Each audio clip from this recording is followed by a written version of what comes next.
şey Hudaý Taalaň dinine kömekçi bolmaklygy şunu biz özüne wazife bilip düşünmedik. Sahabe-i kiram radıyallahu anhum şunu şöyle vazife bilip düşünüp Mekke'den iştaq edipdirler. Yani kim Hazreti Huzeyfe radıyallahu anhum dastanı geliyor. Şola candan, malından hemmelerden geçipdirler. Dinden sürüp. O ne mi deyip? Çünkü şöyle Kur'an düşünüpdirler.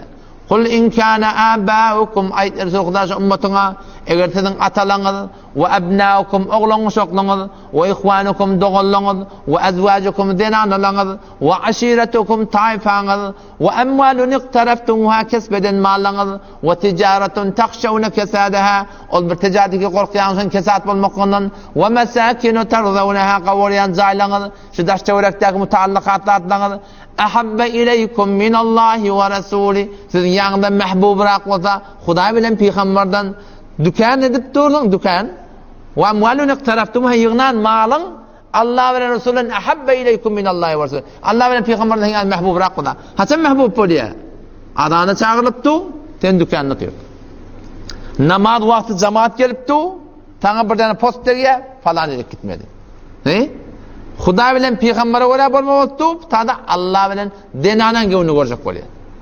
Allah Resulüne göre bolmapdy we aşiretum taýfan tagazat edýär. Eger sıdatlar etdiňiz diye. Ahabbe ileykum minallahi ve rasuli yan kaidlan zatlaryň ýanynda mehbubrak bolsa Hudaý bilen Peýgamberden bu bir bot. Bu da bendegide şey. Ve cihadin fi sabili namayendegide Allah'ın ona zahmet çekmekte. Şiyan kızı daştörde taallukatlamız bir Allah Resulü'nün onu alqalsa Allah Teala tehdit ettirdi.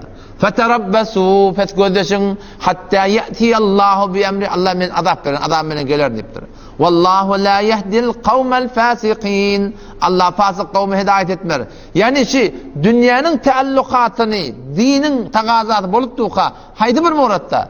Heleyin göwünü görmek, doğan kardeşin göwünü görmek, enen atan göwünü görmek, doğasın göwünü görmek, dünýäni ötürmeklik.